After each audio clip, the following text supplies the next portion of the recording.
Did you know that there's a device that claims it will allow you to sight your pistol in with only 3 shots fired?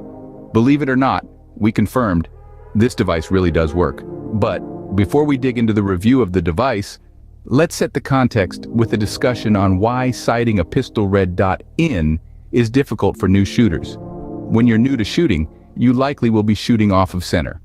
You may go through as many as a few boxes of ammo just to get your weapon sighted in consistently. For example, you may be shooting low left consistently because of recoil anticipation. If this is the case, you can falsely compensate by adjusting the red dot to also be zeroed low left. The next time you're at the range, or maybe even your next mag, it may seem like your red dot is off. This is because you're off by a different threshold as a shooter. Getting it just right can be a pain in the butt because pistols can be fairly unforgiving unless your technique is perfect. The Hyskore Sighting System fixes this issue. But how does it work? And how well does it work? Let's consider this example of a newly mounted red dot. Let's say we're sighting the red dot in at 10 yards. You shoot your pistol from a rest, so you're removing as many variables as you can. You find that the pistol is shooting 4 inches low and 2 inches to the left of your point of aim. Recall that with red dots, the windage and elevation adjustments adjust the point of impact. So, assuming that our red dot is 1-2 MOA per click, to move the point of impact by 4 MOA up and 2 MOA right. An MOA adjustment is about 1 inch at 100 yards. You have to divide that 100 yards by 2 to get to 50 yards, in which case an MOA will move about ½ an inch, then by 2 again to get to 25 yards, at which point an MOA shift is approximately 1/4 inch, then by 2 again to get to 12.5 yards, where your MOA shift will be about 1/8 of an inch. Now we're in the ballpark of what we'd expect per click at that 10-yard distance. So each MOA at 10 yards would be very roughly 1/8 of an inch, meaning that a 1/2 MOA at 100-yard red dot will move 1/16 of an inch per click at 10 yards with a pretty significant standard deviation. So multiplying that 4 MOA by 16 and that 2 MOA by 16, you need to turn the dial roughly 64 clicks up and 32 clicks right. Even then, it'd be a very rough science. Most people at this point, rather than doing the algebra, will simply adjust 10 to 20 clicks, then fire a group. Adjust another 10 to 20, and then walk it in. At best, you've probably wasted a half of a box of ammo. If you're an experienced shooter, and maybe you'll be on your second box doing it this way, if you're a new shooter. The Hyskore system geniusly takes the guesswork out of it. Let's take this same example of a target 10 yards away. This time, we're going to shoot first from the Hyskore device rest. It's important to note that the Hyskore device doesn't absorb recoil, so you should not attempt to shoot it with the pistol clamped in. That will be a recipe for disaster.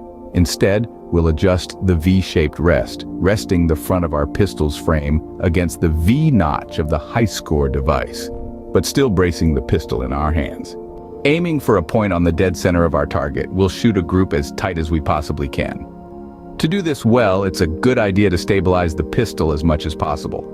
I like to stack a few ammo boxes for me to rest the bottom of the pistol on, in addition to my hands.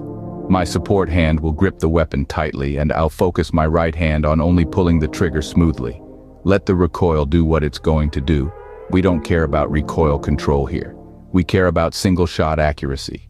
When we fired our 3 shots from the Hyskore rest, keeping the Hyskore device in roughly the same spot, distance is what is most important here. We're now going to unload the weapon, completely clear it, put the safety on if applicable, and we're going to now clamp the pistol into the Hyskore device. We'll adjust the elevation and the base until the red dot with the clamped-in handgun covers the same exact center of the target you were aiming for before. The base doesn't need to be in the exact same position as when you fired your group, it just needs to be close. With the dot covering the center of the target, we're not going to adjust our windage and elevation until the dot covers our grouping.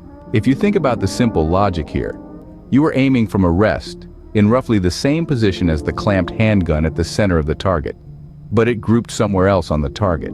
If you had a third hand, you could simply adjust the red dot over to your grouping as you firmly gripped the pistol, and your next shot would be dead on.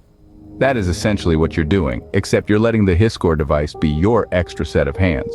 So overall, it's a really simple solution that takes all of the math and the guesswork out of it. I love this device, and it works great. It generally gets me within around a half of an inch of being zeroed, so I can then dial the gun in my hand with at most one more group. The Hyskore device has saved me literally boxes of ammo, so at $65, it pays for itself. It's an invaluable tool, and I'd recommend it to every shooter who puts optics on their pistol. It saves you a ton of time and a ton of ammo. As always, the link to this product is in the description, as well as the link to our blog where you can find the full written review and tutorial for using this product. I hope this video was helpful to you. If it was, I ask that you consider liking the video and subscribing to the channel. Your support is what helps Crackshot TV grow, enabling us to make more and better content in the future.